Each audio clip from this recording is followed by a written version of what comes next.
Eu postei sobre azia, refluxo, só que eu vou fazer questão de desenhar para vocês verem. É como se fosse assim: tudo que funciona foi colocado como vilão e tudo que a gente aprende é o oposto que realmente deveria ser tratado. Aí você tá tomando omeprazol, pantoprazol, você não tem noção que até câncer de estômago, isso pode te gerar a longo prazo. Ansiedade por deficiência de B9, memória ruim por deficiência de B12. Agora eu vou desenhar para você entender. Para você entender no desenho e ver o tanto que as coisas estão erradas.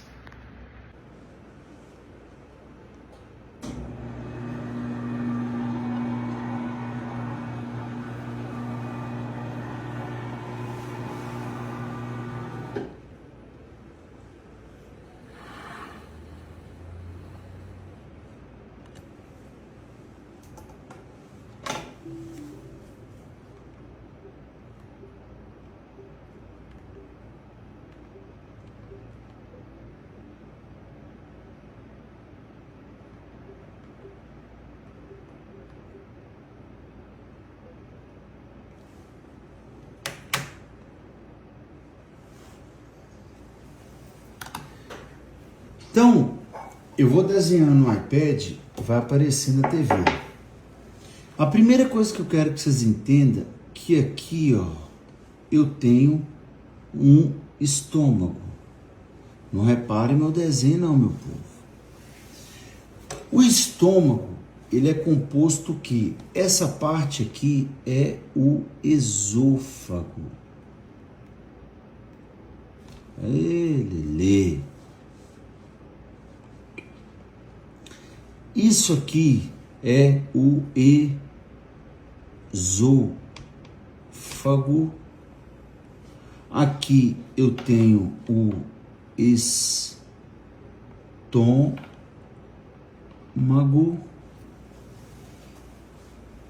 E quando a gente pensa hoje na fisiologia, o estômago ele tem portas que abrem e fecham.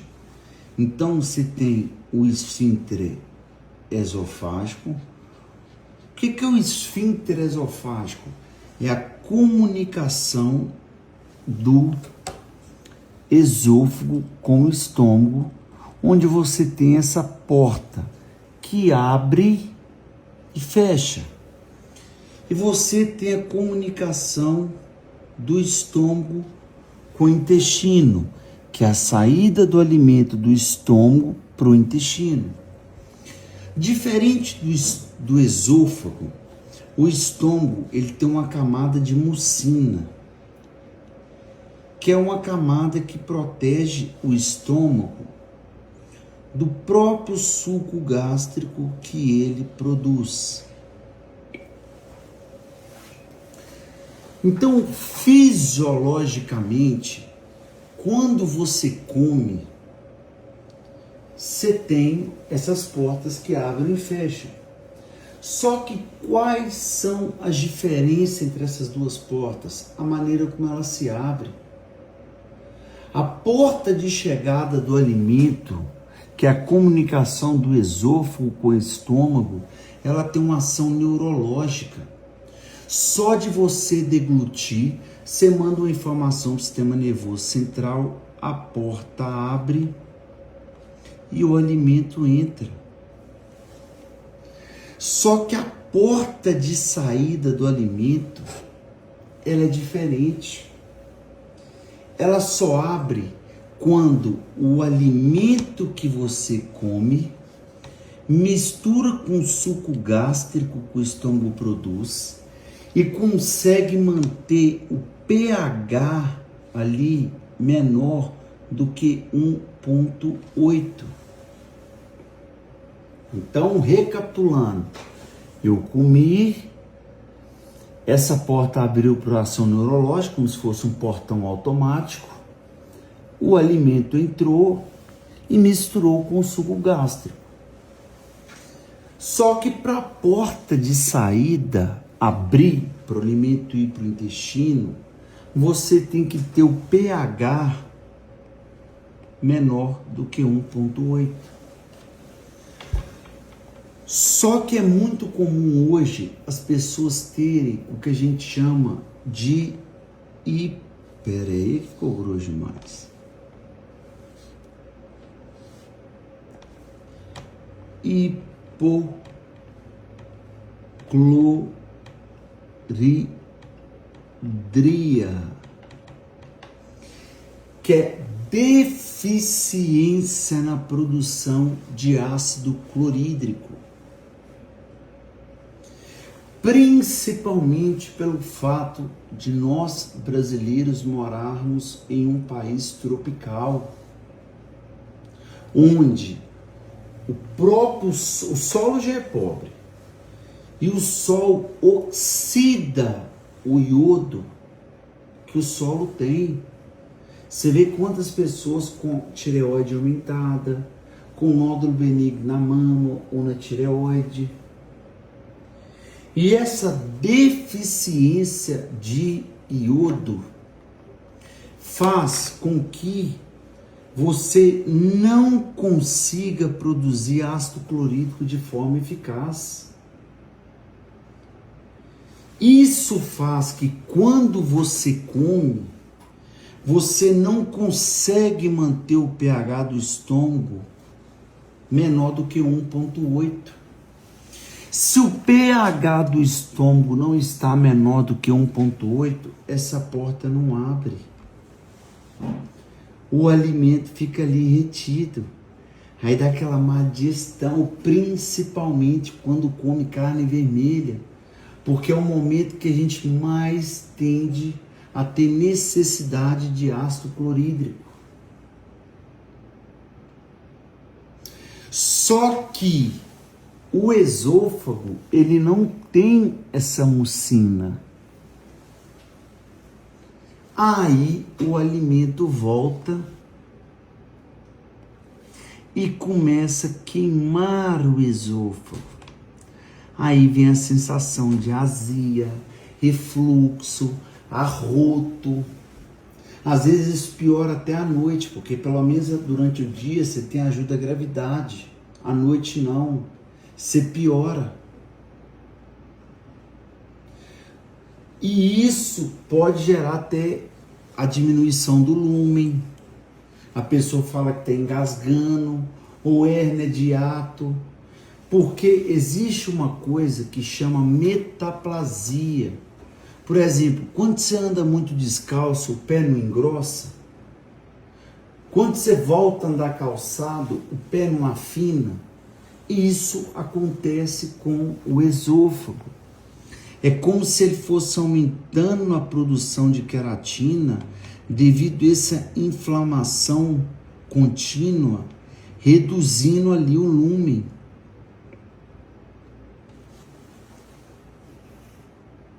Só que olha que absurdo, a pessoa não está tendo azia e refluxo porque ele produz muito ácido clorídrico. Ele está tendo isso por deficiência na produção de ácido clorídrico, onde ele não consegue manter o pH do alimento junto ao suco gástrico menor que 1,8. Aí o que a gente médico, eu não, mas os médicos tradicionais são orientados a fazer? Praçar omeprazol e pantoprazol.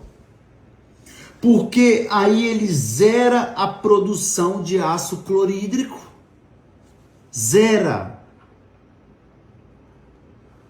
Porque mesmo se tiver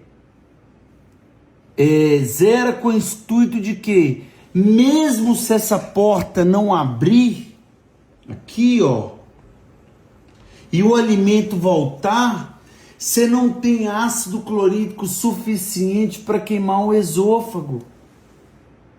Você acha por que quando você toma bicarbonato melhora? Porque o bicarbonato, ele melhora a acidez que está acontecendo no esôfago. Então a pessoa está tratando totalmente errada. Ela está tratando uma coisa como se fosse excesso, que na verdade é uma deficiência de ácido clorídrico.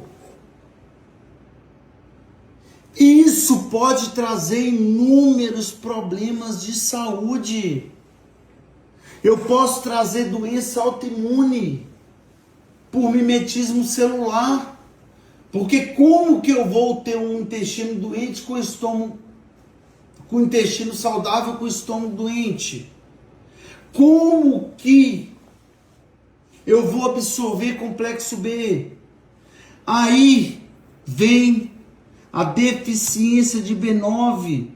B9 auxilia o corpo a usar os 97% de serotonina que o intestino produz. Aí dá síndrome do pânico, ansiedade. Dá deficiência de B12, memória recente ruim.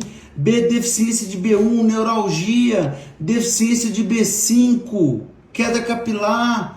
Deficiência de tirosina, hipotiroidismo. Fora que tirosina vira serotonina. Aí vem a ansiedade, a síndrome do pânico. Aí vem a deficiência de coenzima Q10. Coenzima Q10 é um transportador de elétron intracelular, melhora a atividade mitocondrial. É o que dá condição do nosso motor celular produzir energia. Aí vem a fadiga, o cansaço. Então olha que absurdo. Você está tendo azia e refluxo por excesso de ácido clorídrico, pelo amor de Deus? Você acha que você precisa de omeprazol, de pantoprazol? Você precisa descobrir o porquê da hipocloridria. É deficiência de iodo? É deficiência de zinco? É deficiência de complexo B? Será que eu tenho uma bactéria fermentando? Eu vou usar prato coloidal igual a H. pylori? Mas não. Dá omeprazol, pantoprazol. Porque eu tirei o sintoma e vou trazer inúmeras outras doenças, alimentando assim a indústria do remédio. Então, é isso que eu quero que vocês entendam. Tudo parece que é colocado na cabeça da pessoa o inverso. Igual eu falo, a manteiga que vinha da natureza foi virada vilã. A margarina que é da indústria é a boa. A banha de porco que veio da natureza agora é vilã. O óleo vegetal que é da indústria é a boa. Ovo é colocado como vilão. Você sabia que ovo é a única substância do mundo que tem PQQ, que aumenta o número de mitocôndrias no corpo, que melhora a sua atividade a nível mitocondrial? Algum médico já te explicou isso? Não, é remédio, remédio, remédio. Então desperte, para pensar, por que toda hora abre uma farmácia, pega doença cardíaca, vê a curva, doença de diabetes, vê a curva, doença de câncer, vê a curva, doença de endometriose, vê a curva. Que medicina é essa? Que cada vez mais as coisas avançam e as doenças estão cada vez mais, a curva crescendo, a população cada vez está mais doente. Eu quero que vocês aprendam de um jeito que vocês saibam questionar um médico. Eu quero ver um médico saber responder isso que eu expliquei agora. Então tome a rédea do seu corpo. Para de ser um refém da indústria do remédio.